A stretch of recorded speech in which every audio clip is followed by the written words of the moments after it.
No vamos a hablar de lo que son los fines de semana de primavera. Los venís esperando largamente igual que nosotros. 88.9. No importa si tenés planes grandes o sencillos. Sabemos que estamos en ellos.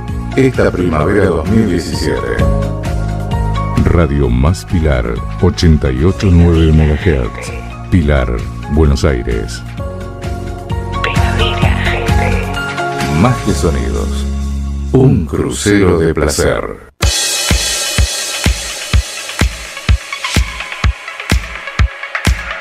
Todo Auto enciende motores y pone primera. Conduce Emilio Heymans. Escucha todo sobre el mundo automotor. Idea y producción Emilio Heymans. Bienvenidos a Todo Auto. Ya está en marcha una nueva edición de Todo Auto, programa dedicado al mundo del automóvil clásico y actual.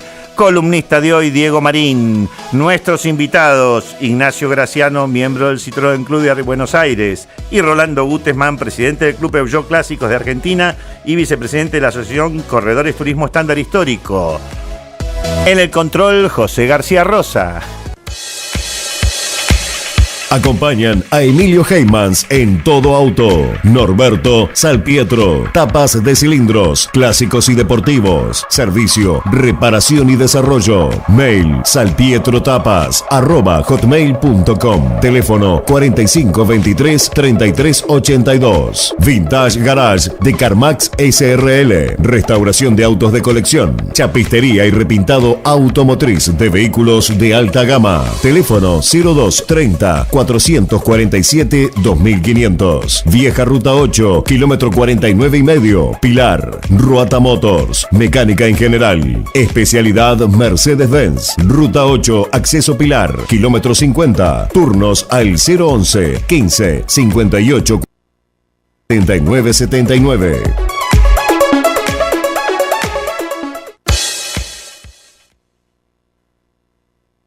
Nuestra página en Facebook, Todo Auto. También podés escucharnos las 24 horas del día, los 365 días del año, en nuestro blog, todoautoargentina.blogspot.com.ar. Cuando estamos en el aire, por acá, FM 88.9 Radio Más Pilar. Por internet, www.radiomaspilar.com.ar. En tu celular, baja la aplicación TuneIn, Radio Más Pilar. Para comunicarte con el programa 0230-466-4465. WhatsApp al 5621-2030.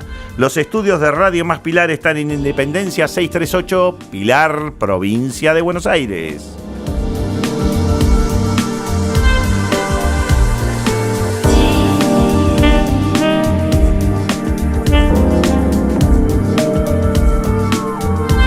Bueno, ustedes saben que este fin de semana, el viernes 13, 14, 15 y 16 de octubre, hasta el lunes, tenemos la 17 edición de Autoclásica. Se hace en el hipódromo de San Isidro, como todos los años, y tienen los que quieran ir es por Márquez y Maipú, ¿no? Ahí en San Isidro. Correcto. Ustedes vienen de por ahí recién, ¿no? Venimos Gutesman, usted viene de por ahí, ¿no? Venimos de chapalear un poquito. ¿Mucho barro en hoy? el Autoclásica, con el barro obligatorio, que si no, no es Autoclásica. Muy bien, pero mañana está. se va a poder ir, se va a poder caminar bien, ¿no? Siempre, Mañana se inaugura siempre, al mediodía, siempre. ¿eh? Se pueden... Está todo en marcha, está todo listo. La exposición va a estar hermosa, así que bueno.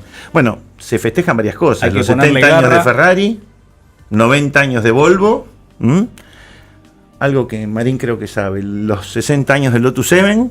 Exactamente, Emilio, ¿cómo te va? Bien, Buenas tardes. dígame, ¿está todo preparado ya el stand de Lotus? No, vos sabés que Lotus es un símbolo de la anarquía y nuestra organización se especializa en desorganizarse. Así que pusimos todo el esfuerzo en estar bien desorganizados esta vez. Pero mañana al mediodía ya estará todo listo, me imagino, como siempre. Vamos a ver. Bueno, Por aparte supuesto. tenemos que Lancia festeja sus 110 años y algo muy importante, son 80 años del turismo carretera. Así que creo que va a haber una exposición de turismo carretera de ayer y de algunos de hoy. Aparte va a haber 900 autos clásicos y históricos. Y algo muy importante al que le guste, la Fórmula 1. Va a haber el Fórmula 1, la Ferrari, con que Schumacher ganó el campeonato del 2004. Casi nada. Nada menos.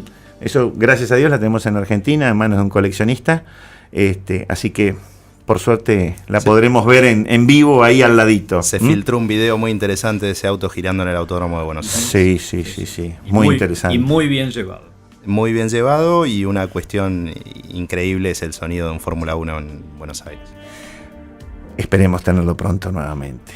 Por otro lado, va a haber charlas temáticas sobre seguridad vial y otros temas inherentes al automovilismo clásico y actual. Y después hay algo muy importante. Ustedes saben que este año, por segundo año consecutivo, la FIBA designó a Autoclásica como uno de los eventos de automóviles clásicos más importantes del mundo. Está entre los 10 más importantes del mundo. Correcto. Y es por segundo año consecutivo. Estamos hablando contra Vila d'Este, contra Goodwood. Vos sabés que una de las cosas que hace tiempo a mí me gusta promocionar Autoclásica, si bien no formo parte del club organizador, siempre sostengo a aquellas personas que aún no gustándole los autos o no interesándoles, que lo vayan a ver, porque es uno de los pocos eventos a primer nivel mundial que tenemos en Argentina. Entonces celebro que se haga, e invito a aquellos, insisto, que por ahí no están tan cercanos a nuestro hobby, que se acerquen, porque es una oportunidad única de ver otro tipo de exposición en Argentina. Además, se entrega un premio, FIBA entrega un premio que únicamente en Sudamérica se hace en Autoclásica, que es al mejor auto original en el mejor estado de conservación. Correcto. Aunque todos sabemos que auto original no hay ninguno, porque ninguno tiene el mismo aire que cuando salió de fábrica, claro. ¿no? ¿Es así? Bien. Pequeños detalles, Los ¿no? niveles, Los que se niveles puede de exageración. considerar, Claro, exacto. De todas maneras, igual es muy importante el tema de lo que decía Diego, la apreciación de lo que es una obra de arte, porque a uno puede no interesarle demasiado, no digo no gustarle, pero no interesarle demasiado el hecho de ir a ver autos, pero Autoclásica tiene, lo que bien resaltaba Diego, el valor, terriblemente valor agregado, muy muy importante, de ir a ver arte, porque realmente el nivel de la muestra, el nivel de las unidades, la historia de cada uno de ellos, el diseño y todo lo que representan del glamour, de diseño, de cultura, de una época, trasciende por mucho más a lo que es el automóvil en sí. Rolando, yo con mucha gente a veces discuto, sobre todo los que están en el ambiente artístico, porque nadie se da cuenta que en los autos hay diseño, y el diseño es arte. Aunque está tomado desde otro punto de vista, ¿no es cierto? Exactamente. Perdón. Y además, para terminar, el tema de que se hace en un sitio extraordinario. Nosotros nos quejamos del barro y demás, pero hacerlo en un galpón cerrado sería totalmente ineficiente. Sí, tiene otro encanto. Totalmente. Por supuesto. Tiene otro encanto.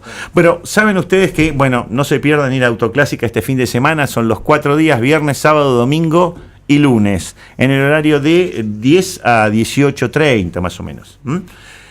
Hay otro evento más en Buenos Aires el lunes en el Autódromo Juan y Oscar Gálvez, que es un track day, y estamos con uno de sus organizadores, Sebastián Aguad. Buenas tardes, Sebastián. Hola, Emilio, ¿cómo te va? Muy bien. Estás llegando de Europa vos recién, ¿no? Hicieron un tour europeo, ahí me enteré, que anduvieron por Nürburgring, por Goodwood. ¿Cómo fue eso? Exactamente. Bueno, nosotros hacemos track day hace 7 años acá en Argentina, y ya desde el año pasado, desde 2016, que estamos haciendo estas giras, estos tours a Europa, que tienen como principal objetivo también hacer track day en Europa, pero además, visitar otras cosas y hacer carreras y muchas cosas que ofrece ese lugar, ¿no? Hablamos los otros días que vamos a hacer un programa exclusivamente para hablar de ese viaje y de cómo se organiza y cómo se puede hacer. Pero puntualmente este lunes tenés un track day en el autódromo que es de 9 a 18. ¿Cómo va a ser se va a desarrollar el evento? Bueno, es un track day más, el número 49 ya de los nuestros. Nosotros estamos, algo charlamos nosotros, sabés que estamos en Termas, Córdoba y Buenos Aires como columna vertebral, y después en el litoral y en Cuyo también. Es un track day de 100 autos en 4 grupos, se separan 4 grupos, se los ordena. ¿Cómo se separa esos 4 grupos? ¿Con qué? Arrancan a las 9, sí. Y más o menos la horario de pista es de 10 a 17:30. Ajá. Ahora, ¿los grupos cómo se conforman? ¿En base a qué? Los grupos se forman en base a la experiencia de la gente que se inscribe, que muchos ya los conocemos, otros son más nuevos, y a la performance del auto, no a los caballos de fuerza, sino a la capacidad que tiene el auto para girar en pista. Ujú. Y que aquel que no tiene una experiencia previa, ¿qué pasa? Tiene que ser lo más parejo posible para que la tanda en pista, que son de 15 y de 20 minutos, las tandas sean lo más fluidas posible. O sea, se puede pasar en tanda, por supuesto, y está reglamentado, todo sobrepaso está reglamentado, pero para que, si vos pones autos muy diferentes, los sobrepasos serían moneda corriente, serían cada 2x3, en cambio, al poner autos más o menos parejos, los sobrepasos se dan menos. Claro, porque el desafío es contra tu propio tiempo, ¿no es cierto, Sebastián?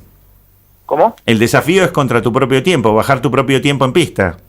Mirá, es relativo. El track day, a ver, los ingleses y los alemanes no les importa mucho el tiempo, por ejemplo. O sea, el espíritu del track day es ir a disfrutar tu auto en una pista.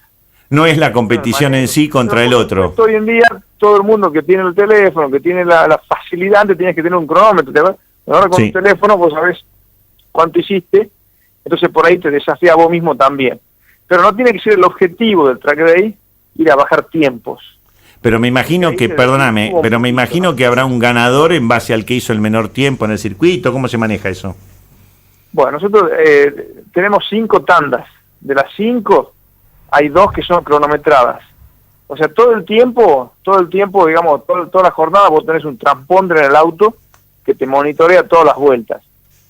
Pero justamente lo que hablamos recién, para la gente que le gusta ver sus tiempos y mejorar evento tras evento, que es muy válido y es una parte de nuestro track day, están esas 2 tandas del medio que son las que valen para que vos veas tu tiempo. Uh-huh. O sea, esa es la parte competitiva del track day. Y me decías que vos evaluás los grupos por la experiencia de la gente. Y aquel que no tiene experiencia y es la primera vez, ¿cómo se maneja? ¿Cómo lo aconsejás? ¿Qué le decís?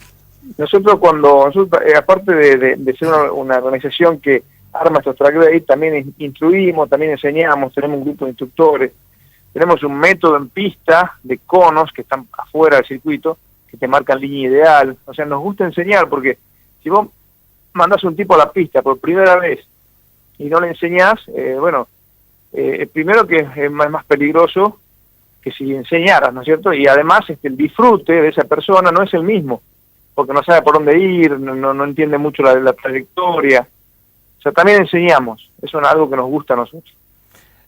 El que quiera ir el lunes se presenta en el Galvez. ¿Cuál es el costo de la entrada? ¿Cómo tiene que hacer? Quiere ir el lunes, ¿O quiere inscribirse? ¿Cómo se inscribe? Puede ir a ver. El costo de la entrada es 200 pesos en puerta.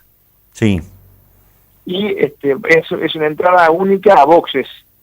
Ajá. Donde están todos los autos, los 100 autos que te conté, que van saliendo así, van rotando. O sea, que no es que si vas a la mañana vas a ver algo que a la tarde no, o viceversa. O sea que la gente... Van rotando constantemente. Los 4 grupos van rotando desde las 10 hasta las 17:30 aproximadamente. Y la gente que va de espectadores... Muy amigable, bastante familiar. Claro. Y vas a ver varios Porsche, vas a ver muchos BM, autos que están preparados para track day, algunos incluso con jaula. Y a ver, es interesantísimo para el que le gusta el auto de calle deportivo. Sebastián, yo recién escuché que la entrada de 200 pesos es para boxes. ¿Quiere decir que la gente camina por alrededor de los autos que están en boxes? Sí, exactamente. Por supuesto que tenemos toda la calle de boxes está vigilada, tenemos el personal, digamos, de seguridad que cuida, digamos, ese tránsito, ¿no? Como cualquier evento automovilístico. De todo modo, como es un evento amateur, todo se hace con menos presión, nadie sale rápido de boxes, es todo más tranquilo. Bueno, se puede caminar por boxes tranquilamente, ir a la terraza, es más, se puede cruzar por el túnel, ir a la tribuna, comer en la confitería. Por ahí leí que va a haber sorteos también. Nosotros siempre, el promedio del día, hacemos sorteos con la misma entrada de la gente, con la numeración de la entrada, y por los altavoces juntamos a la gente en un lugar y hacemos sorteo para que 4, 5 o 6 ganadores suban de copiloto. Normalmente es mi auto, que es un Megane RS, y suben de copiloto conmigo y al final del track, en las últimas 2 horas, llevo a los ganadores a dar vueltas en el circuito. ¿Hay tiempo? Megane RS, como te digo. ¿Hay tiempo para que alguien que quiere participar se pueda inscribir todavía? Estamos con el cupo 99%, porque hay algunos que están inscriptos y están con algunos lo estoy esperando con algunas cuestiones mecánicas. Prácticamente estamos llenos, pero sí hay tiempo, sí hay tiempo. ¿Y cómo tiene que hacer? ¿A dónde se comunica? ¿Cómo se inscribe? Esto tiene que ir a la página, es como el nombre, digamos, Track Day Argentina, en la página web o Facebook. En los dos lugares te va llevando y te indica dónde está el evento, dice ficha, con esa ficha de inscripción hay que enviarla. Una vez enviada nos ponemos en contacto en el acto y ahí le damos los pasos a seguir, ¿no? Bueno, Sebastián, entonces redondeando, el lunes 16, o sea, el lunes que viene, que es feriado, de 9 a 18 horas, lindo el día. En el Oscar y Juan Galvez, sí, se anuncia muy buen tiempo todo este fin de semana, así que Bien. podemos disfrutar tanto de tu evento como el de Autoclásica, que es raro que no tenga lluvia, Fantástico. ¿no es cierto? Bueno, Sebastián, muchísimas gracias por haber atendido nuestro llamado y te convoco para que durante el mes de noviembre hagamos un programa y nos cuentes cómo es el desarrollo de esos viajes que hacen por Europa, para ver los eventos y para poder competir en los autódromos Con todo gusto. como Nürburgring o Spa-Francorchamps que han estado últimamente. ¿Mm? Así es. Te mando un abrazo y estamos en contacto. Muchas gracias. Suerte el lunes y trataré de ir por el autódromo. Bueno, te esperamos. Nos vemos. Un abrazo.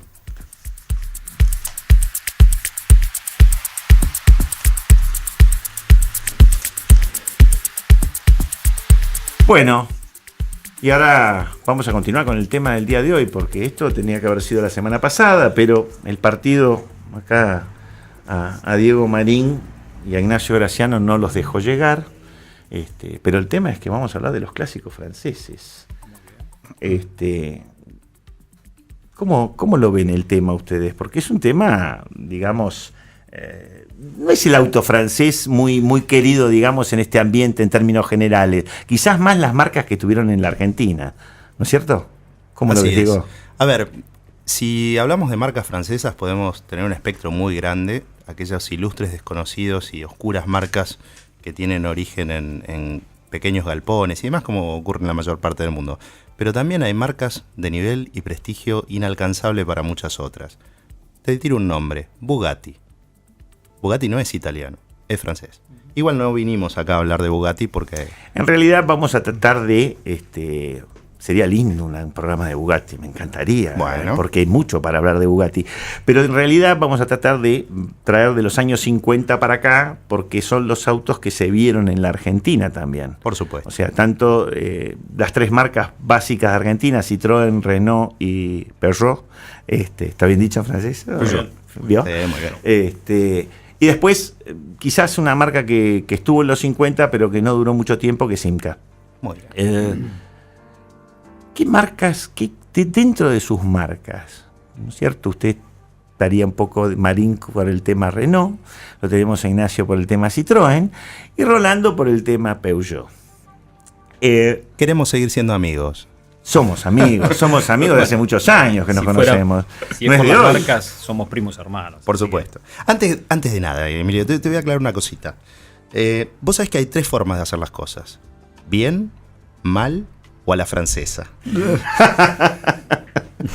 El método francés tiene sus peculiaridades y lo vamos a ver hoy. ¿Qué marca ustedes consideran? Bueno, yo tengo mi idea, pero hay una de las marcas que es más tecnológica que las demás, desde el año 50 para aquí. Yo creo que es tema de Ignacio Graciano, ¿no es cierto? La más tecnológica para mí ha sido siempre Citroën en sus desarrollos desde el 50 para acá. Buenas tardes. Sí, bueno, gente, diríamos, hay un eslogan de los 70 que era una marca que le interesaba más satisfacer a los propios ingenieros que a los accionistas. O sea, que define la época esa de Citroën, en los 50 hasta entrado a los 70.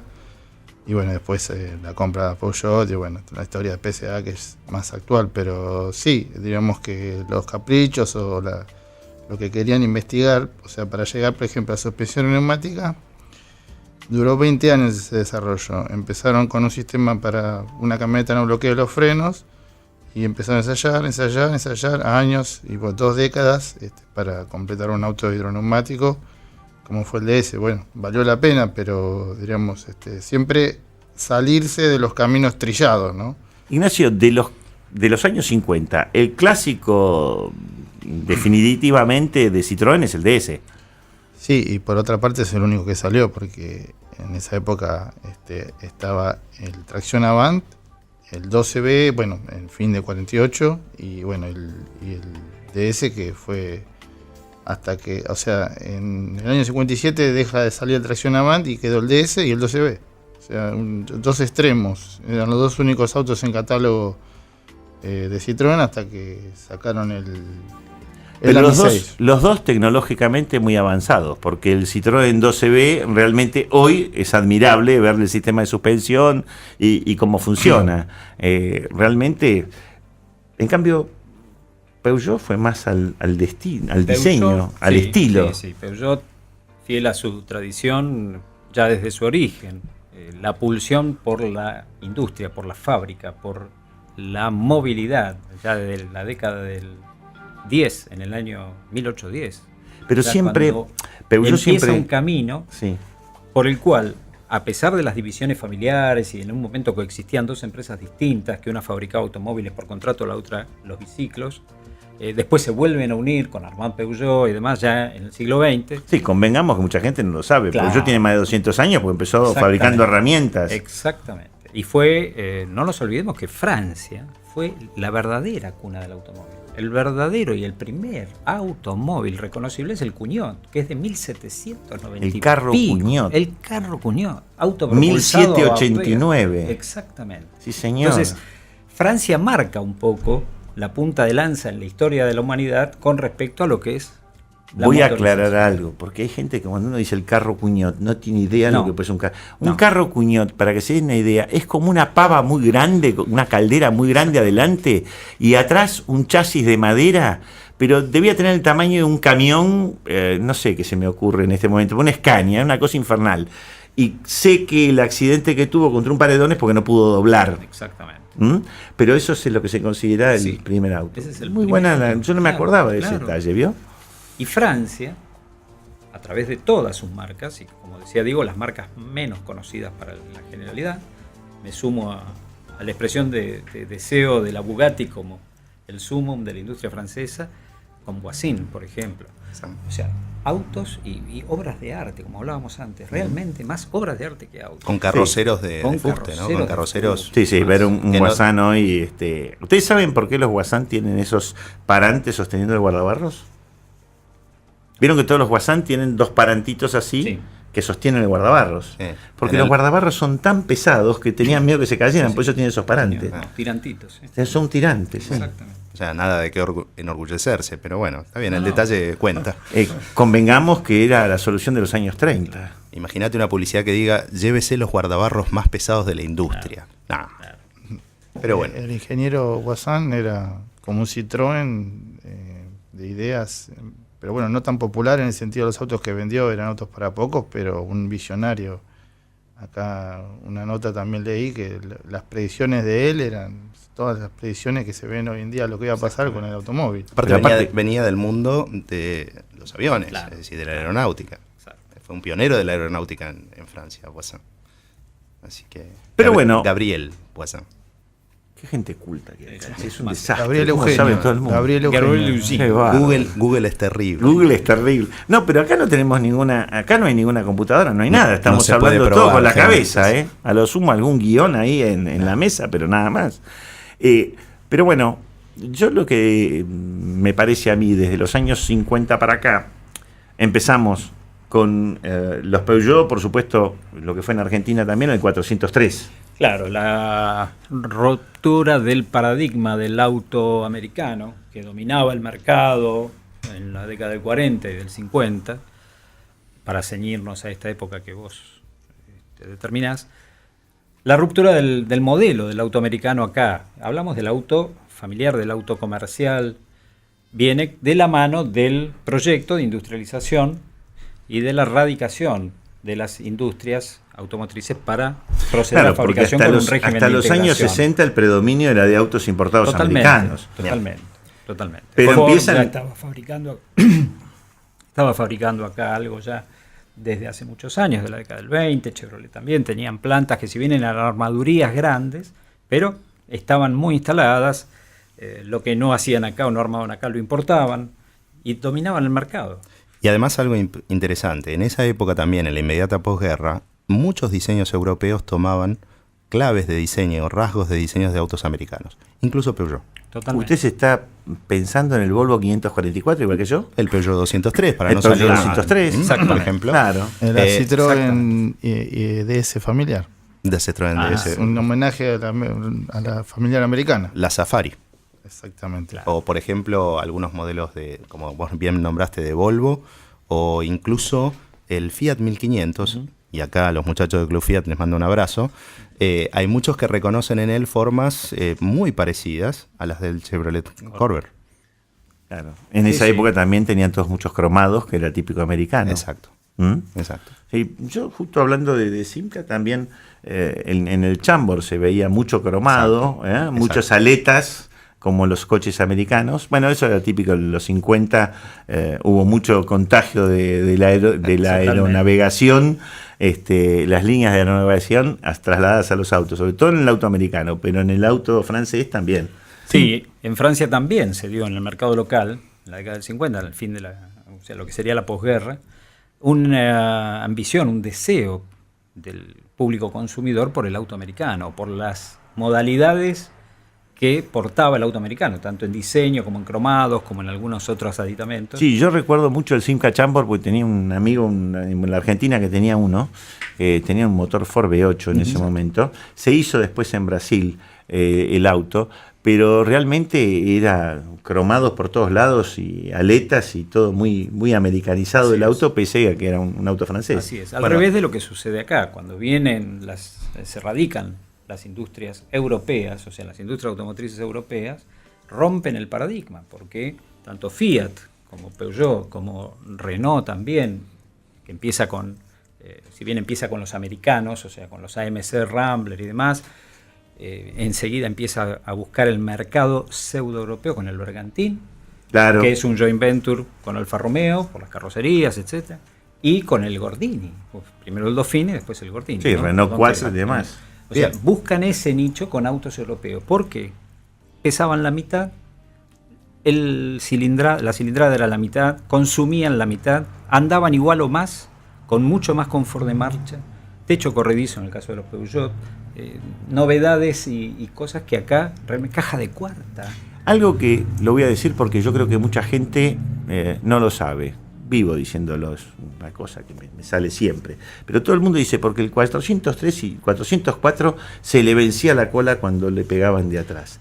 Eso estaba hecho a propósito, como hoy se hacen los autos, para que se deformen y amortigüen el golpe. Deformación y programada. La gente lo reforzaba porque qué malo que era el auto. No, claro, exactamente era porque te defendía en un accidente. Exactamente. Y el Peugeot 403 lo tenía en el año 55. Hoy estamos en el 2017 y eso ya es común en todos los autos, pero en el 55 era de avanzada. Totalmente. Sí, tenía diseño de Pininfarina, ¿no? Claro, es el primer modelo de la unión en cuanto a diseño de Peugeot con Pininfarina, con la casa Pininfarina. Primer auto con parabrisas curvo. En fin, una serie de detalles que hacían que el auto acá cuando llegó era revolucionario. Sí, nadie sabía cómo echarle nafta, ¿no? Por supuesto. ¿Sabe por qué? Porque estaba atrás de la patente. Estaba escondido. No, atrás de la patente no. En el farol. Ah, en el farol, en el 403, claro. Yo me estaba refiriendo. No, claro, no me acordaba. Gato, exactamente. Estaba escondido en el 403, tenías que abrir el farol. Claro, sí, señor. Un botoncito se destrababa, se levantaba y ahí estaba la boca de carga. Aún hoy, los que andamos en 403, nos gusta llegar a la estación de servicio, no decir nada y el chico joven que viene empieza con la manguera, empieza a dar vueltas con la manguera alrededor. Bueno, y te llena el baúl de nafta. Claro. Pero ustedes saben que con el 404 pasa lo mismo, no saben que está atrás de la patente. Sí. Pero bueno. En una publicación hace un tiempo atrás, en un 404, parece que no le gustaba la placa patente y el editor dijo, no, lo sacó de ahí. Se olvidó que justo está atrás el tanque de nafta, así que quedó el espejo del auto perfecto, divino. Sí. ¿Cómo cargaba nafta? No sé ese auto. El Photoshop. El Photoshop que le dicen. Y le borran los ombligos a las modelos, no le van a borrar la tapa de carga del 404. ¿Y qué sabemos? ¿Qué decimos de Renault de esa época, Diego? Y poco. No, Renault tenía una si se quiere, una suerte de dicotomía entre modelos todo atrás, principalmente el modelo genial de Renault en esa época era el 4CV, que después fue evolucionando hacia el Dauphine y lo que acá conocimos como Dauphine y Gordini. Pero también con vehículos de tracción trasera, con el viejo sistema Hotchkiss, y de una simpleza y una robustez que en esa época eran bien valoradas en lo que era la clase media francesa. Pero en los años 50, en Francia de Renault, recuerdo el 4CV Sí. y el Gordini, el Renault Dauphine, el Gordini. Tenías el Fregat, que era Sí, un auto sí, sí, un auto muy elegante, de líneas elegantes, tirando americano. Y podemos decir, además, un poco lo que comentaban. En el diseño yo diría que es un Gordini mucho más grande. Sí, claro. Sí. Es un Gordini más grande. Yendo a una simplificación, creo que sí, que es una buena sí, definición. para que la gente entienda más o menos. Es una muy buena simplificación. Y lo que tenían en esa época, no hay que olvidarse el impacto sociocultural que tuvo Francia con la Segunda Guerra Mundial.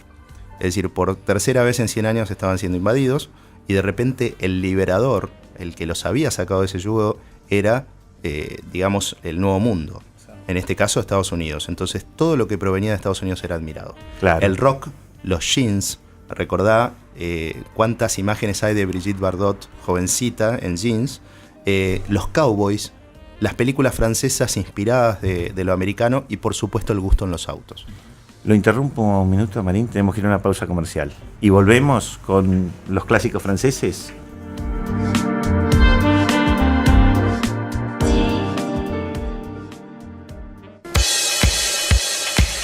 Acompañan a Emilio Heymans en Todo Auto. Norberto Salpietro. Tapas de cilindros, clásicos y deportivos. Servicio, reparación y desarrollo. Mail salpietrotapas@hotmail.com. Teléfono 4523-3382. Vintage Garage de Carmax SRL. Restauración de autos de colección. Chapistería y repintado automotriz de vehículos de alta gama. Teléfono 0230 447-2500. Vieja Ruta 8, kilómetro 49,5. Pilar. Ruata Motors. Mecánica en general. Especialidad Mercedes-Benz. Ruta 8, acceso Pilar. Kilómetro 50. Turnos al 011 15 58 43 79 79. Todo Auto. En vivo con Emilio Heymans. Bueno, y continuamos con Diego Marín, Rolando Gutesman y Ignacio Graciano hablando de los clásicos franceses. A los 60 en Argentina irrumpió Peugeot, irrumpió Citroën, irrumpió Renault y fueron ganando un mercado cada día más importante porque se produjo una transformación en los autos de la Argentina, porque pasaron de ser autos americanos a mezclarse y tirar cada vez más al auto europeo. Vos recién mencionabas el tema del Bergantín, que en realidad era un Alfa Romeo 1900. Sí, de formas. Ahora, lo que recuerdan ustedes, cada uno cumplía un espacio, porque Peugeot era una clase media, el Citroën era el auto de la primera motorización, un poco con el Renault.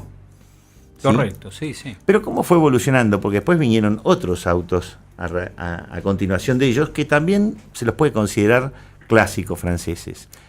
Sí, recordemos que en el caso de Renault fue introducida la marca, o reintroducida, porque Renault había tenido una presencia importante en la preguerra, pero después de la guerra se importaron algunos Renault 4CV y algunas unidades sueltas de Floride, por ejemplo, que es la coupé basada sobre el Dauphine. Pero empieza realmente el despegue de Renault como marca en Argentina a partir de que ICA firma esos famosos acuerdos con la casa matriz. Entonces ahí trae el Dauphine primero, después el Dauphine Gordini, que es una versión del Dauphine. Nosotros acá popularmente conocemos al Gordini por el nombre de tal, pero en realidad es una versión potenciada del primer modelo que fue el Dauphine.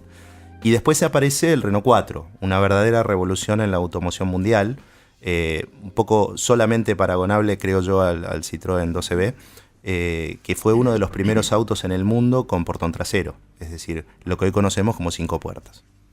Pero no quisiera opacar un poco el rol de Citroën en todo esto porque, como vos bien decías, fue una marca que ofreció una primera motorización, pero además con características de auto. Recordemos que en esa época había un auge muy fuerte de los microcars y el 12B superó esa etapa y los hizo pasar al olvido. Claro, a diferencia de los microcars o microcoupé que florecían en esa época, bueno, tenía 4 puertas y 4 plazas. Y un bueno, atractivo más, que era convertible. era convertible también, que bueno, era un atractivo. Y también, tracción delantera. Tracción delantera, bueno, Citroën dejó la tracción delantera en el año 38. O sea que, bueno, ya en esa época habían pasado 20 y un poco más de años que ya no había más autos con tracción trasera, era impensado, como hasta estos días. Así que bueno, fue el primer auto, no era clase media también, nunca fue barato, digamos, no sé, el Citroën, diríamos. Y el AMI 8 en un momento quiso competir con el Fiat 128 más adelante, que no tenía nada que ver, pero bueno, era subirle el precio. Pero la gente lo recuerda con mucho cariño el AMI 8 en Argentina. Sí, hoy en día diríamos los que tienen... Era un Citroën más auto el AMI 8, me parece. Alguna vez me fui a dormir con la ilusión de comprarme un AMI 8 y se me pasó rápido a la mañana, pero te digo la verdad, un AMI 8 naranja, primera serie, tiene una especie de coolness, como dirían los americanos, en su estilo y todo. Recordemos que el AMI 8 que vino a la Argentina, que se produjo en Argentina, era un AMI 8 Club, es decir, la versión break del AMI 8. Porque el AMI 8 tiene un antecedente que, bueno, Ignacio conoce muy bien, que es el AMI 6. Claro, el auto de la obra póstuma de Flaminio Bertoni, el autor del DS, que bueno, que murió un par de años después, en 64. Este es el AMI 6, que bueno, que fue el que llenó el hueco, digamos, completó el hueco entre el DS y el 12B, con un motor nuevo que era de 600 centímetros cúbicos contra 400, que parecía nada, pero bueno, había mucha diferencia, en un 40% más grande el motor. Y bueno, y tenía una característica muy particular en esa época, que era el AMI 6, que era el vidrio en forma invertida, o sea, la luneta en forma invertida, ¿no? Sí. Sí, y un frente que, digamos, a la noche cuando tenías que dormir a los chicos era o tomás la sopa o te muestro el frente del AMI 6. Era IT. Son pocos los autos con la luneta invertida. Recuerdo el Lincoln Continental, el auto de Harry Potter, el Ford Anglia, y no sé si hubo algún otro con ese vidrio invertido. Nunca lo entendí muy bien porque el techo era más largo que la luneta. Pero algunos que no llegaron a invertirlo el vidrio, pero quedaron verticales, como por ejemplo el Jaguar XJS y varias coupés que usaron como, sobre todo los de motor central, el de Tommaso Pantera, que el vidrio trasero era vertical. Pero en el invertido sí, un caso paradigmático es el del Ford Anglia. ¿El AMI 6 de qué año es? ¿70 y pico? 61. 61.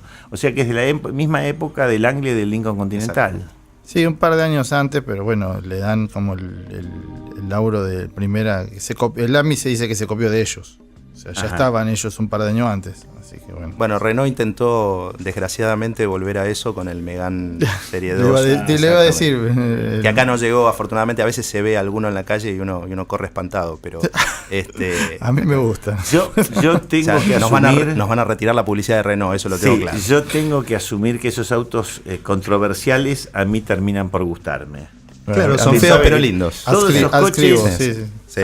Usted sabe que hemos discutido en algunos autos, Marín, que son controversiales y la gente o los ama o los odia.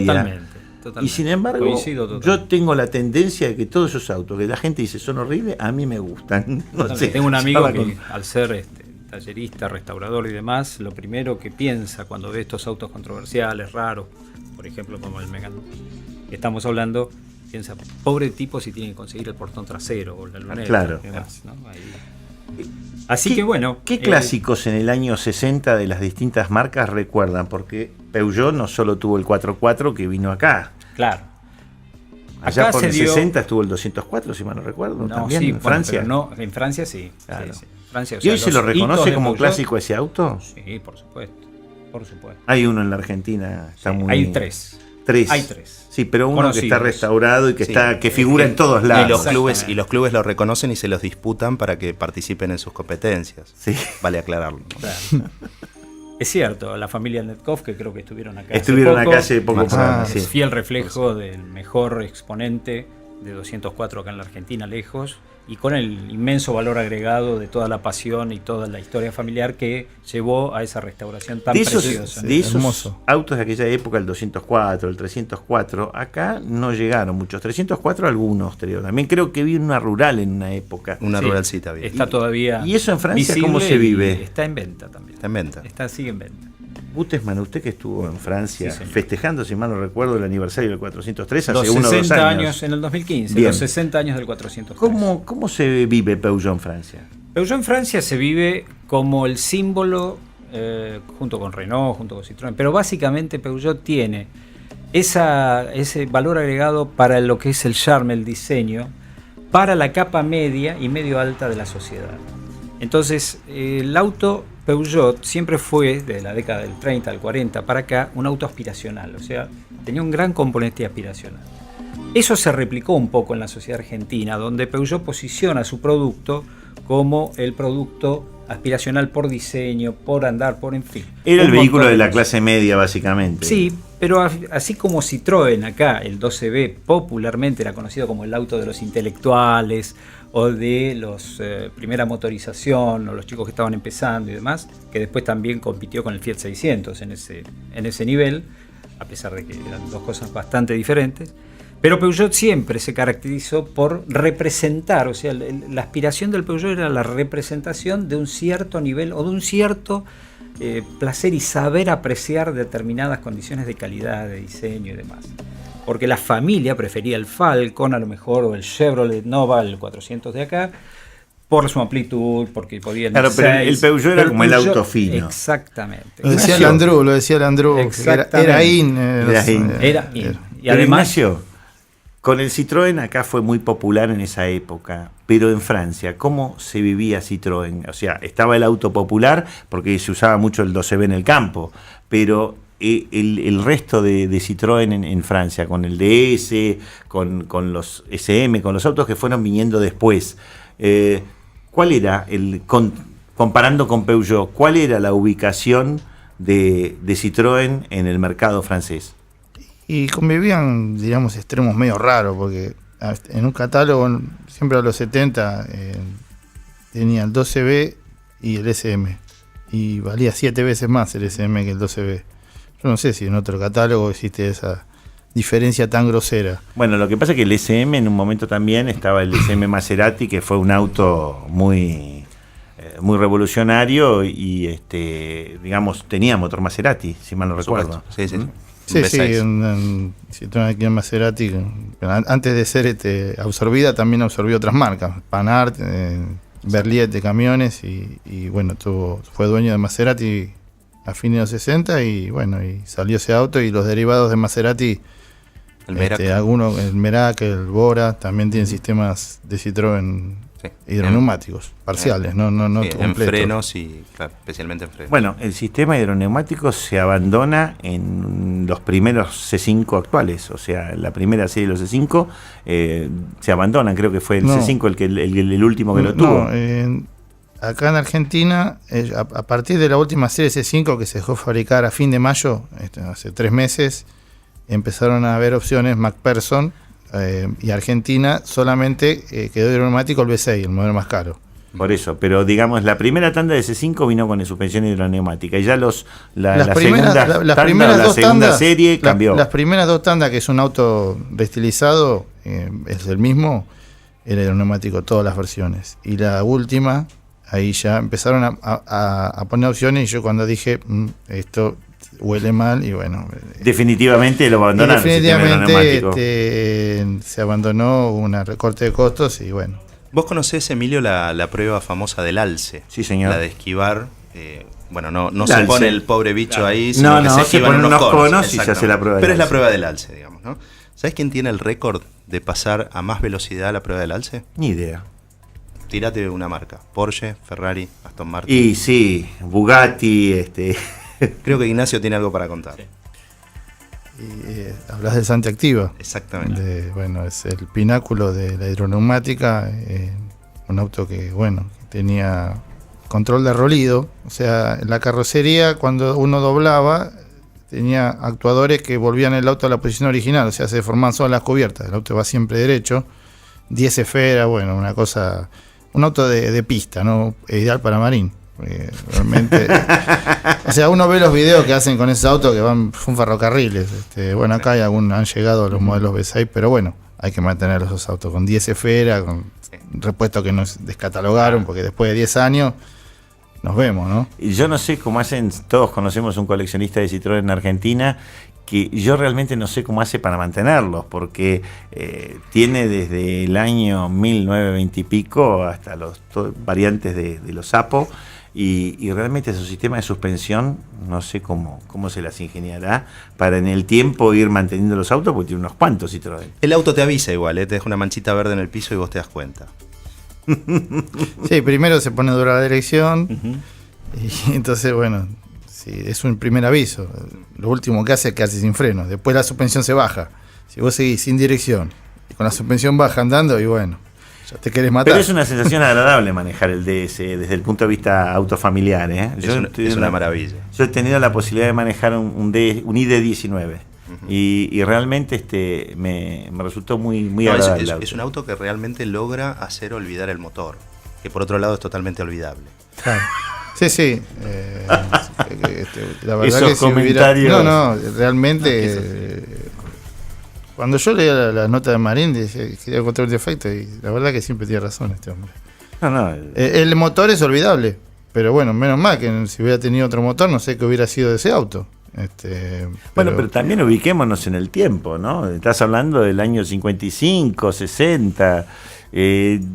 La mecánica creo que se revoluciona un poco en los 90 con todo el desarrollo tecnológico. Ahí pega un gran cambio donde los autos pasan a ser muchísimo más tecnológicos, a depender de sensores y demás. Pero hasta ese momento se iba haciendo un poco ensayo-error, creo, ¿no? Sí, totalmente. La evolución de los motores vino mucho después en los autos europeos, en general, por lo menos los que vinieron a estas tierras. La evolución de los motores vino mucho después de la evolución del diseño y de otras variables a tener en cuenta. Aparte hay un tema que, coincidentemente con lo que decía Ignacio respecto a la pasión de Diego también, y la mía también, por la competición con los autos históricos de alguna u otra manera, que esto tiene mucho que ver con lo que fue el desarrollo de esas marcas que estamos hablando hoy acá en Argentina. Si bien estos mismos autos en Europa tenían algunas participaciones en competencias de rallies abiertos y demás, no llegaban a ser pasiones populares o a despertar grandes masas de aficionados. Cosa que acá, después de lo que fue la historia de las famosas cupecitas del turismo carretera, cuando a partir del año 57, y un poco también apoyando esa política industrial de Frondizi y demás, el Automóvil Club decide con muy buen tino organizar los carreras para estos autos. Claro. Los grandes premios. Entonces eso hizo que la gente se identificara muchísimo más con determinadas marcas y surgió y se dio otra vuelta de tuerca. Todos sabemos que en esa época, cuando hablas con un Pepe Migliore que estaba en el programa, te dice, yo iba con el auto de calle y le pintaba los números y se largaba a correr. Hay una cosa interesante, Rolando, y vos lo conocés muy bien. El Peugeot 404, por ejemplo, que acá utilizamos hasta en la sopa, lo veíamos en cuidado carreras. Con lo que dicen. No. Cuidado, mucho cuidado. El 404 no fue concebido como auto de carrera nunca, salvo las competiciones en África. Tenía una cilindrada bizarra, extraña, 1618 centímetros cúbicos. ¿Para qué? Para evitar que lo encontrasen en una pista contra un Alfa Romeo, contra un Fiat, etc. Acá insistimos y los pusimos igual. Acá los hicimos de carrera. Carrera. Señor. Y el auto sorprendió porque tenía una tenida fenomenal y el motor acompañaba muy dignamente. ¿Y sabe por qué corrieron en la Argentina? Lo dijo Pepe Miglione en esta mesa. Porque el auto, ya el 403 tenía una imagen y el auto no se vendía. Y Pepe fue el que le aconsejó a Peugeot que lo pusieran a correr. Y de ahí en más, cuando el Peugeot 404 empezó a destacarse, empezaron las ventas. Exacto. Bueno, algo parecido sucede con el Gordini, ¿no? Cuando Ica empieza con el equipo de Horacio Steven y después con Oreste Berta y demás, empieza una época, digamos, casi tardía en la vida del vehículo, que empieza a ser conocido y hasta reconocido como un auto deportivo. A veces nos causa gracia revisar algunas revistas viejas de la época donde uno ve la publicidad y se publicitaba el Renault Gordini, el Dauphine Gordini, como un auto rápido, deportivo, alegre, veloz. Sí, sí. Llegamos a verlo en el TC. Por Con el supuesto, ratón por supuesto. escandaloso, Con el ¿se ratón acuerdan? escandaloso, sí, O señor. sea, llegó a tener tanta imagen deportiva que hasta llegó al TC. Sí, sí. Llegó al TC y fue al un fin de auto, sus días, el Kit 1093, era... que Sí, sí. prácticamente lo convertía en un auto de competición. De hecho, y Un es auto raro, se es raro compraba esto. en la agencia.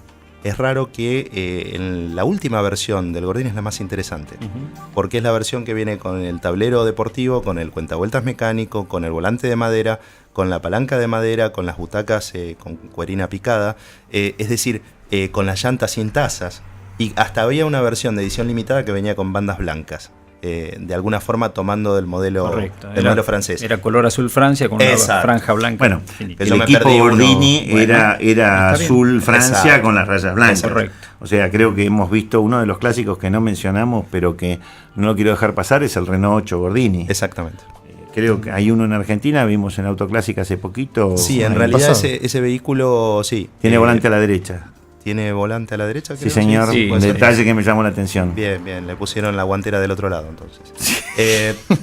Sí, El que ese tenía auto- uno era Raúez. Pedro Pasadore. Pedro Pasadore corrió. Tiene uno y lo tiene en Corrió acá en Uruguay. el autódromo una Exacto. vuelta. ¿Te acordás que vino Sí, en un sí, festival sí. que Sí, hizo sí. el Club Alfa? Me Sí, acuerdo. impresionante. Realmente es un auto que tendría que haber llegado Sí, a Argentina. sí. Yo creo que se hubiese vendido muchísimo, porque hoy en día creo que todo fanático de Renault y que nos gusta el automovilismo, vemos en ese auto un O sea, que ícono de Renault, ¿no? Tenía 4 frenos a disco, No sabía. incluso las versiones de base. Después Renault, por supuesto, hizo de las suyas y sacó el Renault 10, que era una especie de prolongación de la vida del Renault 8 y también hizo lo mismo con la carrocería. Yo porque la recuerdo prolongó más, claro, adelante. era un Renault 8 más grande. Exactamente. Sí, pero tenía un solo lado, cosa que lo afeaba bastante. Sí, ¿no? era bastante fulero.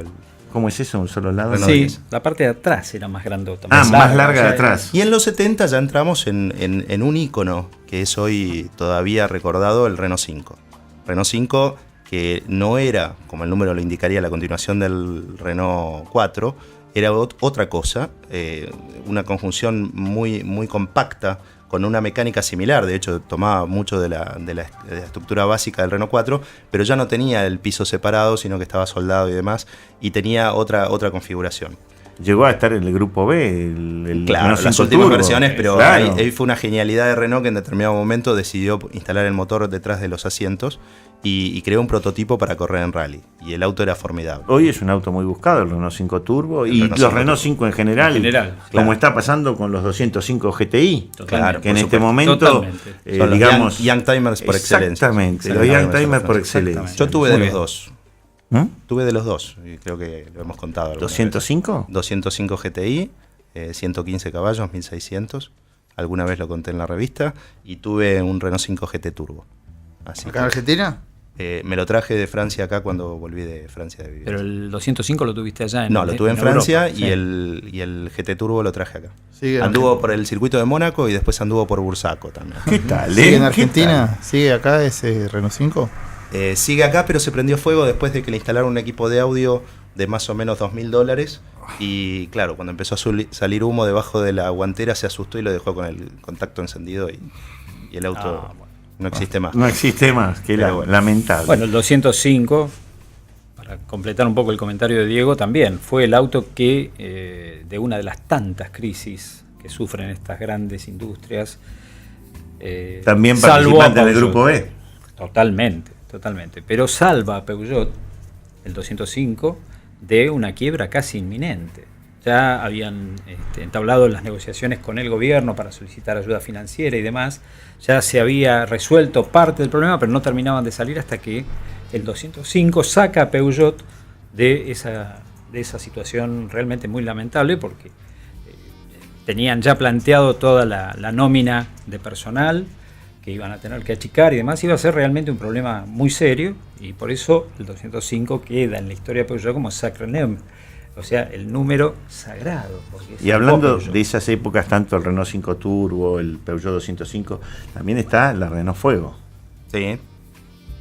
que digamos no tuvo tanto éxito en Francia en No. un momento y hoy es clásico, como todo auto que en su momento por ahí fracasa, porque en Francia vino con motor 1300 y al final se exportó el motor de Argentina en el 2000 y tuvieron en Francia motor 2000. Vino con el 1400, 1647, que era el motor de aluminio que acá no llegó nunca. Claro. Y vino con el 2000 después. ¿Había una 1300 turbo? Mi ¿O primo Cacho tenía una Coupe Fuego. Sí. 1300 turbo? No, 1300 no, era el 1565, que era una versión del motor de aluminio en menos de 1600 con turbo. Claro. 125 caballos. Pero no daba, me parece, por lo que cuentan, como una imagen, era más deportiva la carrocería que la mecánica del auto en Francia. Para ser generoso, sí. Lo que pasa es que no era, la Fuego no era considerado un auto deportivo, era heredero de una línea de autos coupé que había tenido Renault en los años 70, que era el Renault 15, el Renault 17, y la Fuego fue una continuidad, fue la coupé del Renault 18. Claro. Pero verdaderamente el auto deportivo de Renault estaba en otro lado, lo hacían en Dieppe, ¿Y cuál era? el Alpine.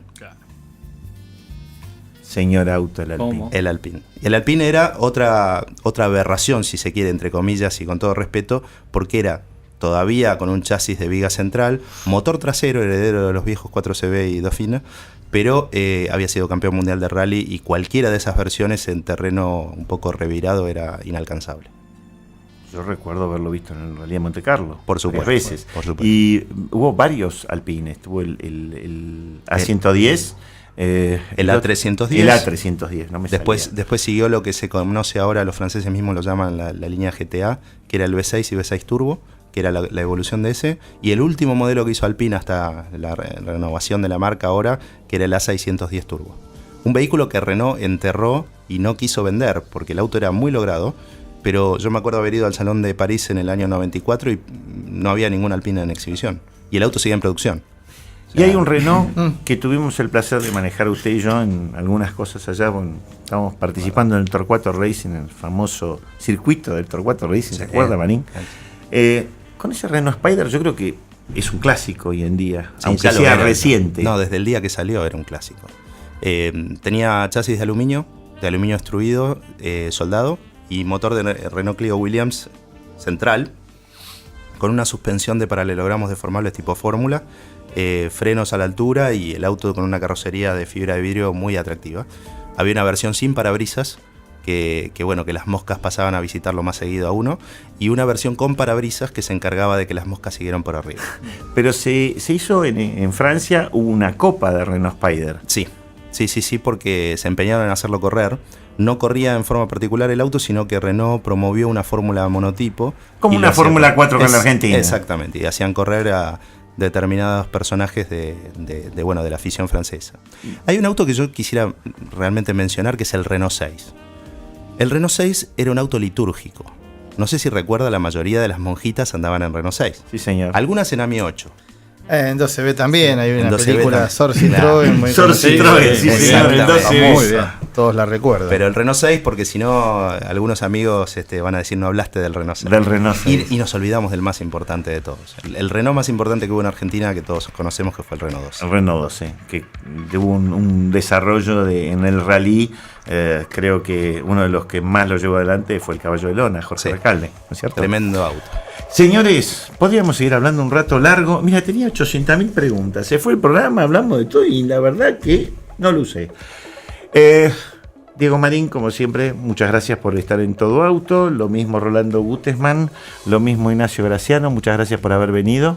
Y bueno, ya en algún momento continuaremos hablando de los clásicos franceses porque creo que nos quedó mucho en el tintero. Mucho en el tintero, ¿no es cierto? Exactamente. Bueno, y nosotros nos vemos la semana que viene con un programa especial de Autoclásica. El jueves a las 19 horas, acá en FM 88.9 Radio Más Pilar, o las 24 horas, los 365 días del año en todoautoargentina.blogspot.com.ar. Y alguna vez tenía que hacer una laguna, che. Nos vemos la semana que viene. Gracias. Hasta luego.